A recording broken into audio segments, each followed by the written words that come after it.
হ্যাঁ, বিনিয়োগকারী বন্ধুরা আসসালামু আলাইকুম। আশা করি আপনারা ভালো আছেন।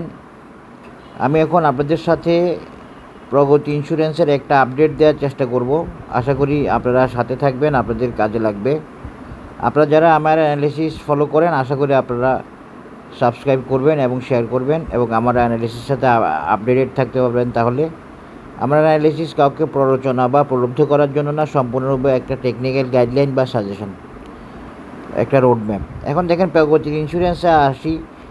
প্রগতি ইন্স্যুরেন্সের অ্যানালিসিস আপনাদের সাথে এখন শেয়ার করব। প্রগতি ইন্স্যুরেন্স দেখেন কি করছিল। প্রগতি ইন্স্যুরেন্স উঠছিল হচ্ছে 44 টাকা থেকে গিয়েছিল হচ্ছে 86 টাকা, প্রায় মানি ডবল হয়ে গিয়েছিলো এবং ডবল লেভেলে গেছে। তো এই ডবল লেভেলে যাওয়াতে প্রগতি ইন্স্যুরেন্স আসলে অনেক বেশি এক্সাস্টেড হয়ে পড়ছে, বিশেষ করে এক্সাস্টেড এবং তার টাইম কারেকশানের রিকোয়ারমেন্ট হয়ে গেছে। তো এই জন্য প্রগতি ইন্স্যুরেন্স কী করছে, প্রথমে সে প্রাইস কারেকশান করছে। প্রাইস কারেকশানটা কি, সে দেখেন ওইখানে উঠে সে নেমে গেছে 786 লেভেল পর্যন্ত নামছে। এটা ছিল তার প্রাইস কারেকশান। এই যে প্রাইস কারেকশান হলেই যে কারেকশান শেষ হয়ে যাবে, এই কারেকশান লেভেলে আসলে, সাপোর্ট লেভেলে আসলে যে কারেকশান শেষ হয়ে যাবে সেটা না।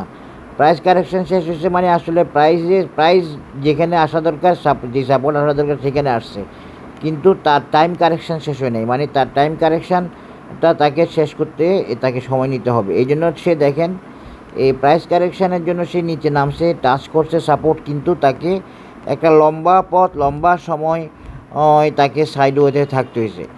এটার কারণ হচ্ছে সে অনেক নিচ থেকে উঠে আসছে এবং অনেক নিচ থেকে তার মুভমেন্ট প্যাটার্ন, পজিশান এগুলো অনুযায়ী তার কারেকশান রিকোয়ারমেন্ট হয়ে গেছে টাইমের।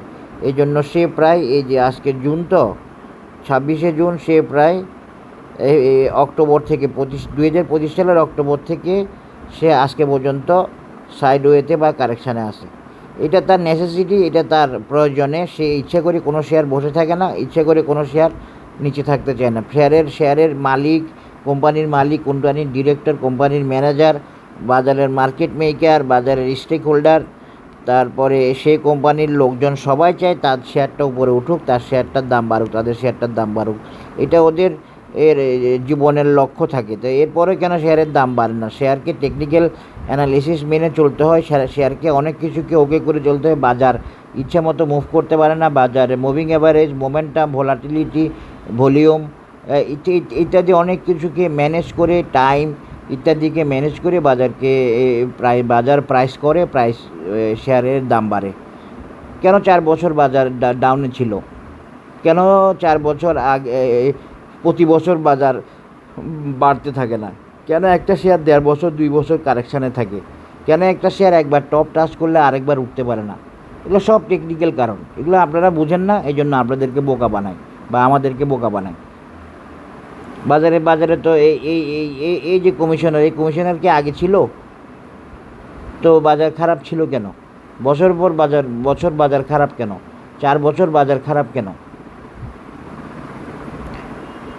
বাজারের মেকানিজমে চলে। বাজারকে সব কিছু মেনটেন করে ওকে করে বাজারকে উঠতে হয়। এটা ইন্টারন্যাশনাল। এখানে যতগুলো চার্ট আছে, যতগুলো ইন্ডিকেটর, অসিলেটর আছে, কোনোটা বাংলাদেশের তৈরি না। এখানে আমি যতগুলো ইন্ডিকেটর, অসিলেটর দেখাই, এগুলার ক্রিয়েটর একটাও বাংলাদেশি না, সব বিদেশিদের। সব ওয়ার্ল্ডে একই ইন্ডিকেটর, একই চার্ট, একই অসিলেটর দিয়ে ট্রেড হয়, হয়তো কম বেশি এই আর কি। তো এগুলো বুঝবেন, বোঝার চেষ্টা করবেন। আর অনেকে তো বাজার টেকনিক্যাল অ্যানালিসিসই বুঝে না, টেকনিক্যাল অ্যানালিসিসে চলে না বাজার। ওর মামুর ভক্ত, হ্যাঁ, মামুর এমন ভক্ত, মামু 4 বছর ধরে বাজার ডাউন রাখছে, মামুরে আর খুঁজে পায় না এখন। হ্যাঁ, ইন্স্যুরেন্স বাড়বে কি না কেউ আর বাজারে বলতে পারে না। আমিই বলছি আল্লাহর রহমতে। এর আগে কেউ আর বলতে পারে না যে ইন্স্যুরেন্স সবার আগে বাড়বে বা ইন্স্যুরেন্স বাড়বে। ইন্স্যুরেন্স যে বাড়তে পারে এটাও মানুষ বিশ্বাস করে নাই। মানুষ এখনও বিশ্বাস করে না একটা শ্রেণী। তো আপনি কি করবেন বলেন? এখন আমি আসছি মূলত প্রগতির আরেকটা অ্যানালিসিস দিতে। প্রগতি মাসখানেক লাগবে বলছিলাম, সেটা বলার পরে মনে হয় 10-12 দিন পার হয়ে গেছে, বা 15 দিনের মতো হয়ে গেছে। এখন আজকে আমার কাছে প্রগতির একটা অ্যানালিসিস আছে, সেটা আমি আপনাদের সাথে শেয়ার করতেছি। আমি আশা করতেছি প্রগতি তার কারেকশান শেষ করে এইবার সে এই টপ ক্রস করে যাবে ইনশাল্লাহ। মানে প্রগতির কারেকশান শেষ আশা করতেছি। হ্যাঁ, এই প্রগতির কারেকশান শেষ আশা করতেছি এবার, এবং প্রগতি এবার উঠে আসবে আশা করি ইনশাল্লাহ। এখন প্রগতি উঠে আসলে কি করবে, কতটুকু করবে আমরা সেটা একটু দেখব।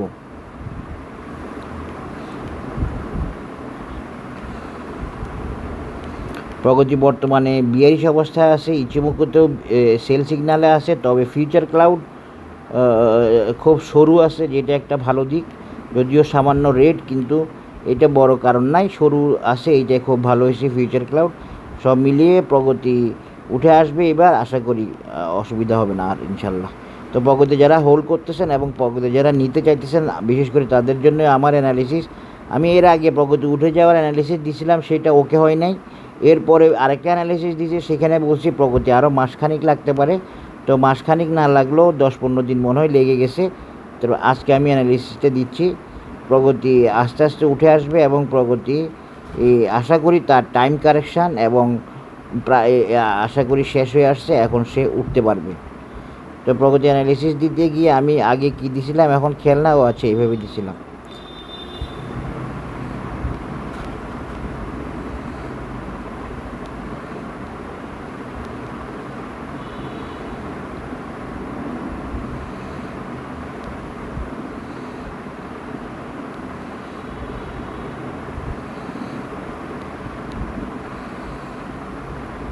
একটা গার্ডলি তো হয় না।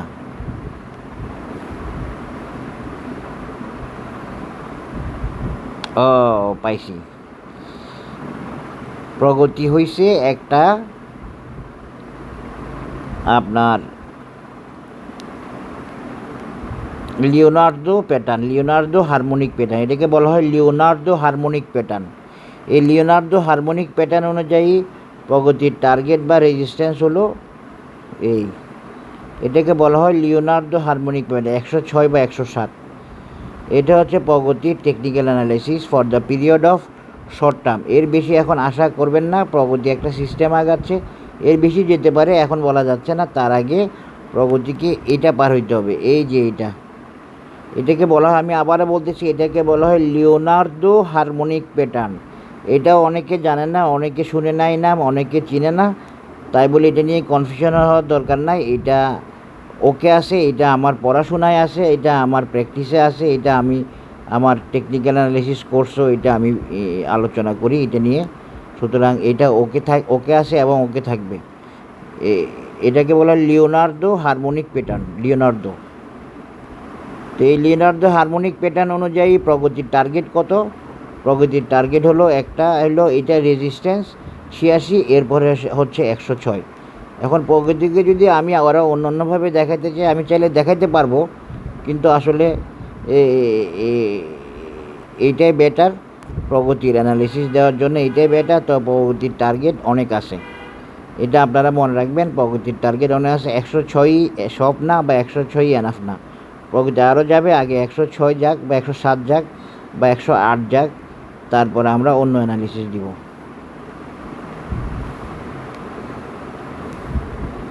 এই 106টা কততে মিলে?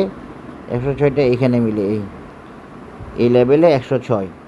এরপরে প্রগতির রেজিস্ট্যান্স কত দেখেন, আমরা যদি আগের প্রাইস অ্যাকশান দেখি, তাহলে এরপরের প্রগতির রেজিস্ট্যান্স হচ্ছে 132। এটাও থাকবে প্রগতির রেজিস্ট্যান্স হিসেবে, প্রগতির টার্গেট হিসেবে পরবর্তী। আশা করি বুঝতে পেরেছেন। এটাই কিন্তু প্রগতির মূল লাস্ট টার্গেট না। 132ও কিন্তু প্রগতির লাস্ট টার্গেট না, আরও টার্গেট থাকবে, আরও রেজিস্ট্যান্স থাকবে, আরও যাওয়ার থাকবে, আরও মুভমেন্টের পসিবিলিটি থাকবে। তো এখন এইটা দিয়ে দেখেন, এটা হচ্ছে একটা ক্লাসিক না, এটা একটা হারমোনিক প্যাটার্ন, যেটা হচ্ছে লিওনার্দো হারমোনিক প্যাটার্ন, যেটা অনেকটা ব্যাট প্যাটার্নের মতো। তবে এইটার ডি লেগটা হচ্ছে 786, যেটা বরাবর মিলে গেছে, এবং এটা মিলাতে আমি একটা প্যাটার্ন খুঁজে পাইছি, সেটা হচ্ছে লিওনার্দো হারমোনিক প্যাটার্ন প্রগতি ইন্স্যুরেন্স। হ্যাঁ, এটা হলো 86 একটা রেজিস্ট্যান্স, আরেকটা হলো 106 বা 7।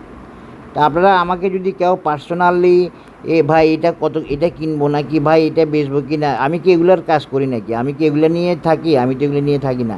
কততে কিনবো, কততে বেচবো, আজকে বেচবো নাকি, এগুলো আমার সাথে তো আমি এগুলো অ্যালাউ করি না, কারণ আমার পক্ষে এগুলো তো সম্ভব হয় না। আমি তো সারাদিন ব্যস্ত থাকি অফিসে। এটা আপনারা বুঝতে হবে, এগুলো আমার কাজ না, আপনাদের সিদ্ধান্ত। আমি যদি আজকে 80 টাকার শেয়ার 70 টাকা একটা শেয়ার সেল করা, সেটা 5 টাকা যদি বাড়ে বা 2 টাকা বাড়ে, অনেক বড় দোষ হয়ে যাবে।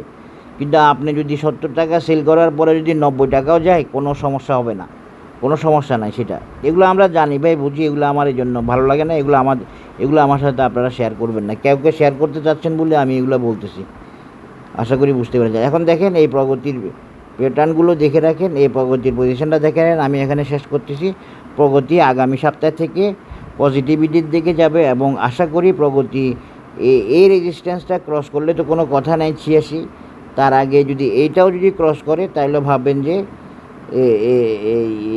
80 যদি ক্রস করে তাহলে ভাববেন যে প্রগতি ওকে হয়ে যাচ্ছে ইনশাল্লাহ। আর বেশি সময় নেবে না, কারণ কোনো শেয়ারই ইচ্ছা করে পড়ে থাকে না, কোনো শেয়ারই ইচ্ছা করে ডাউনে থাকে না। এটা তো বললামই আপনাদেরকে। প্রত্যেকটা শেয়ারের জীবনের স্বপ্ন হচ্ছে সর্বোচ্চ প্রাইস গেইন করা, সেটা 10 টাকা শেয়ারও চাই 300 টাকা যেতে। আশা করি বুঝতে পেরেছেন। সবাই ভালো থাকবেন, ধন্যবাদ, আসসালামু আলাইকুম।